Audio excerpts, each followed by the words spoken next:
Hi everyone. Okay, this video I just want to say a few words on the actress Joan O'Brien, who passed away this last week at the age of 89.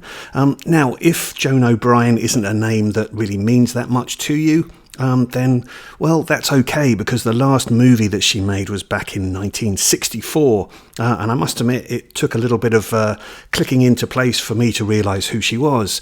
But for me, the most significant thing that Joan O'Brien was in the Elvis Presley movie, It Happened at the World's Fair from 1963. And in this one, she plays a nurse that Elvis gets involved with, and they have a fantastic sequence atop the Space Needle that's in Seattle, because this film is made during the World Fair that took place in Seattle. So you get some great footage of the Space Needle, the monorail, and like I say, there's this great singing sequence that's atop the Space Needle where Elvis sings to her, "I'm falling in love tonight."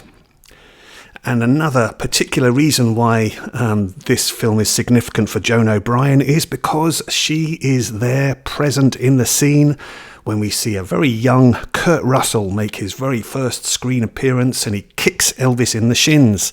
So she's there for that scene. Now, Joan O'Brien certainly wasn't averse to wearing nurses' uniforms, because she wore one again in the Blake Edwards comedy Operation Petticoat, starring alongside Cary Grant and Tony Curtis. In this one, they've got Cary Grant as a submarine crew leader who has to take on board a group of nurses, and they then start disrupting proceedings. So yeah, a fun role for her in this film alongside Cary Grant. And then she wore a nurse's uniform again in the 1962 film We Joined the Navy, starring alongside Kenneth More. I haven't seen this movie, but it's directed by Wendy Toy.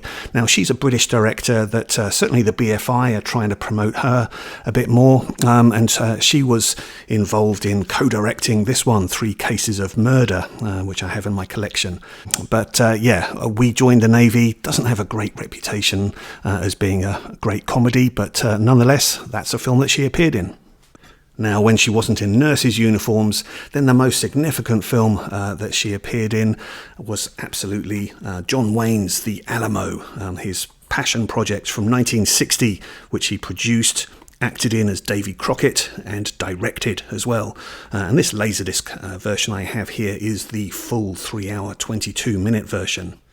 Just show you the leaflet inside. But yeah, Joan O'Brien starred in this as Mrs. Sue Dickinson, and her husband in the film, played by Ken Curtis.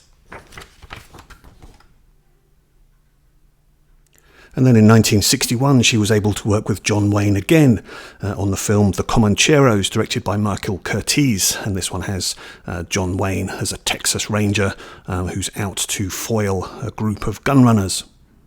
And then, talking of westerns, she also got to appear in a western with Audie Murphy, the great western star and war hero, and that was a film from 1962 called Six Black Horses. Other films in Joan O'Brien's 6-year film career were Handle with Care from 1958 with Dean Jones, Samar from 1962, and from 1964, Get Yourself a College Girl. She did have various TV roles as well, but really came out of the limelight in around 1964. Okay, so let me know your thoughts on Joan O'Brien. Have you seen any of those movies? Like I say, It Happened at the World's Fair. That's probably the one that really sticks out for me. Okay, thanks very much for watching. All the best to you. Bye-bye.